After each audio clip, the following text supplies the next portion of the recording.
काही जणांच्या आयुष्यात एवढा एकटेपणा असतो की त्यांनी भुईमुगाची शेंग जरी फोडली तरी एकच शेंगदाणा निघतो.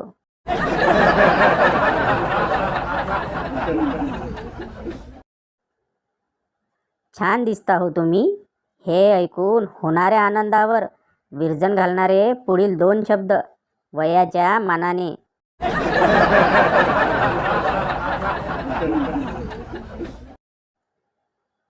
एक छोटंसं गाव. एका वायरमॅननं एका अडाणी मुलीवर प्रेम केलं. त्याने तिला एक लव्ह लेटर दिलं आणि त्या येडीने तिच्या बापाला दिलं आणि म्हणाली, आबाव लाईट बिल आलं.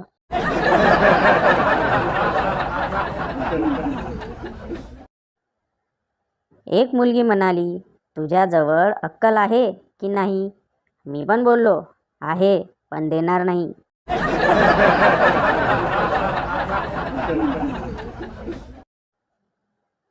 लग्नाच्या पहिल्या रात्री. शुभम, ही तुझी पहिलीच वेळ आहे ना? बायको, हो, पण तुम्ही सर्व मुलं असंच का विचारता?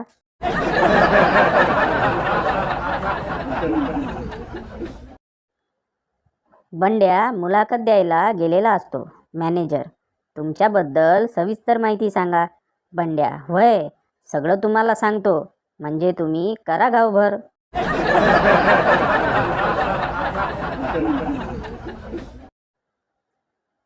मी एकदा बसने प्रवास करत होतो. शहरातली एक मुलगी माझ्या हातात मोबाईल बघून मला म्हणाली, अय्या, या काळात सुद्धा तू कीपॅडचा मोबाईल वापरतोस?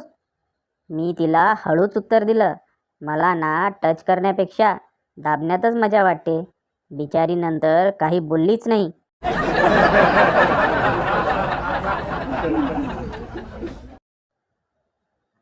आज एका भिकाऱ्याला बोललो, एवढा धडधाकड आहेस, भीक का मागतो?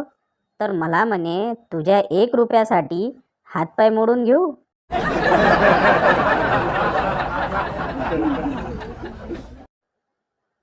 दोन जागी पाणी पिले तर 3 दिवस अंथरुणात सर्दीमुळे झोपून राहतात आणि म्हणतो कसा, 12 गावचे पाणी पिलो आहे मी.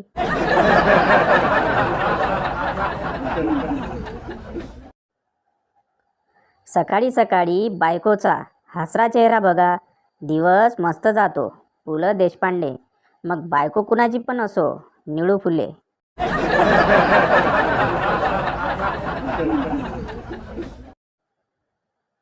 बायकोने घेतलेला मॉडर्न उखाणा. सप्तपदीच्या वाटेवर मी नेहमीच तुझी साथ देईन. तुझ्यासाठी एक शर्ट घेतला की माझ्यासाठी पण 2 साड्या आणि 4-5 ड्रेस घेईन.